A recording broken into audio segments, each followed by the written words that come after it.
But on President Obama's watch, fracking became a household word, and 80,000 new oil and gas wells were drilled across the country. All of that cheap oil and gas wrought from the shale has filled us with false promise. Whether it be an old-style pump jack, towering natural gas drilling rig, or the relatively small footprint of tanks permanently stationed on a well pad, today, more than 17 million Americans live within a mile of at least one oil or gas well. While shale gas and oil plays have been tapped in over 30 states, the infrastructure to support distribution of all that fracked oil and gas sprawls across the country, including compressor stations, pipelines, and oil trains transporting unrefined crude coast to coast. Even states with no fossil fuel resources are forced to face the ancillary impacts of fracking, often becoming the unwilling repositories for toxic byproducts, harvested from materials like silica sand, or having fresh water removed from the hydrological cycle forever.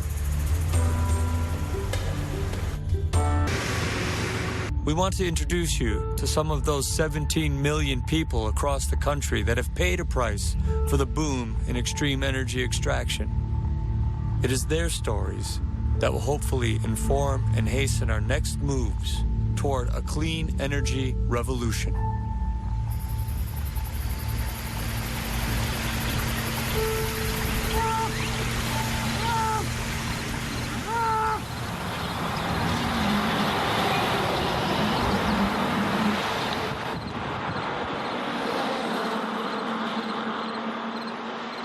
Pennsylvania claims the very first commercial oil well in the U.S., going back over 100 years. More recently, it has become ground zero in the fight over fracking. Health complaints and evidence of contaminated water and air showed up here soon after the boom began. The negatives of fracking are causing many residents to reconsider the long-held pro-drilling mentality that once reigned in the Keystone State. Operators came to Pennsylvania in the mid-2000s. They didn't take out billboards to announce the new process. Secrecy is one of the industry's primary tools. That secrecy is understandable. Fracking involves blasting millions of gallons of fresh water mixed with a toxic slurry of chemicals and sand to blow apart the shale and extract the gas trapped inside. Every frack is like a bomb a mile or two beneath the surface. The process gives operators a new, more invasive level of efficiency, allowing them to drill horizontally for miles in all directions from a single wellhead. Though fracking has existed for 60 years, this new high-tech process, high-volume hydraulic fracturing, was unlike any kind of drilling done before. It's like comparing the Wright brothers' plane to an F-15.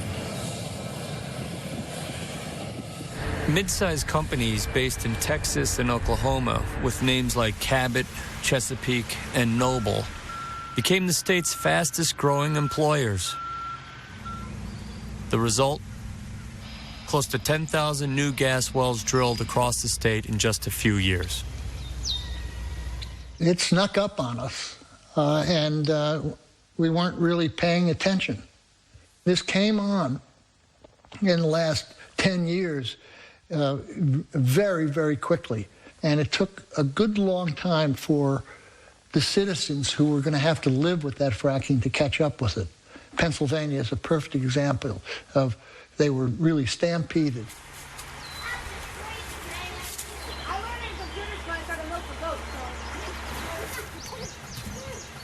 Bradford and Susquehanna County had the two best air qualities in the state of Pennsylvania before this started. Now, Bradford County and Susquehanna County's got the two worst quality of air in the whole state of Pennsylvania. We're a rural farmland area. We don't have any heavy industry up here. We don't have any big factories. It's just all countryside.